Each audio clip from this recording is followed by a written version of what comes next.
My dear brothers and sisters, if there is one word that could best describe the life of St. Agustin, whose feast day we celebrate today, it is the word conversion.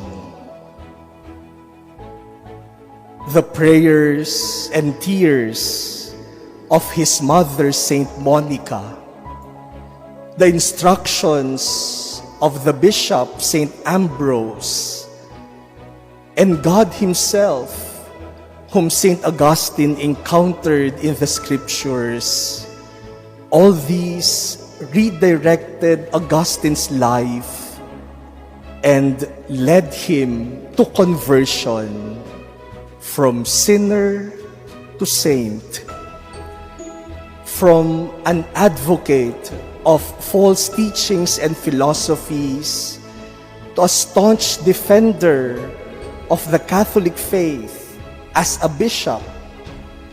In fact, more than 500 of his homilies are still extant. Conversion from love of life to a life of love.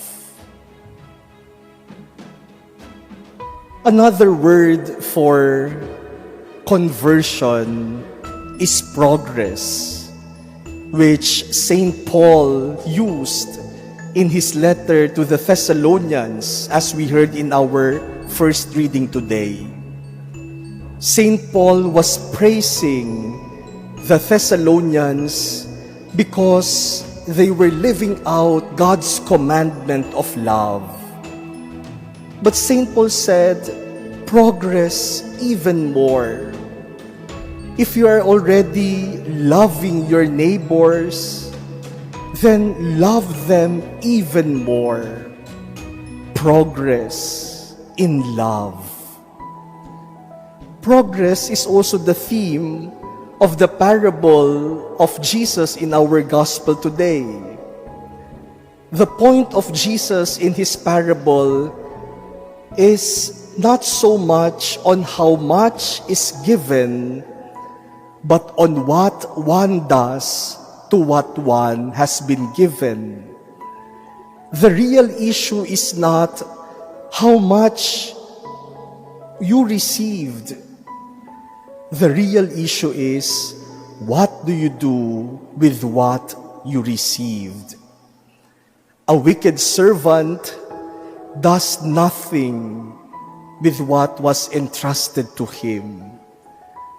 That is why he does not progress. He is simply satisfied with the status quo.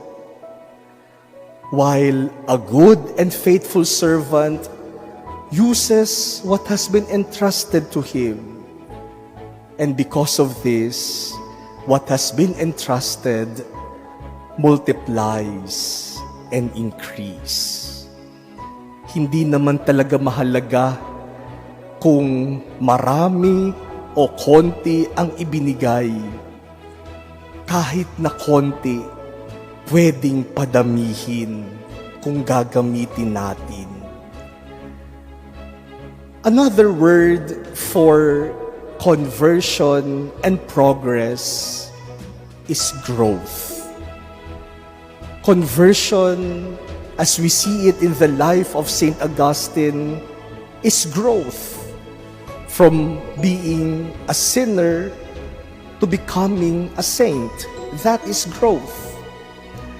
Progress in love and progress in the gifts God has given us, as we see in our readings today, is also growth.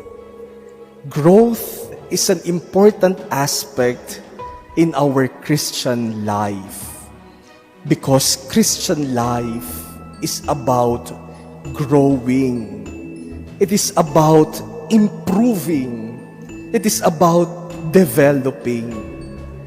And so today, my dear brothers and sisters, we ask ourselves, are we open to growth? Are we open to conversion?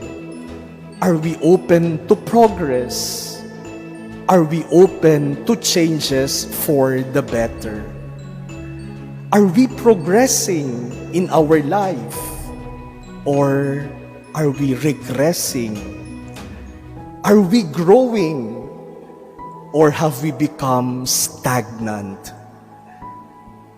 My dear brothers and sisters, one sign of life is growth. Something that is alive grows. And the moment something no longer grows, that means it has already died. There is no life. And so in living our Christian life, we will be alive if we continue to grow. Let us ask for that grace, that like Saint Augustine, we may always be open to God's Word, inviting us to conversion, to progress, and to growth.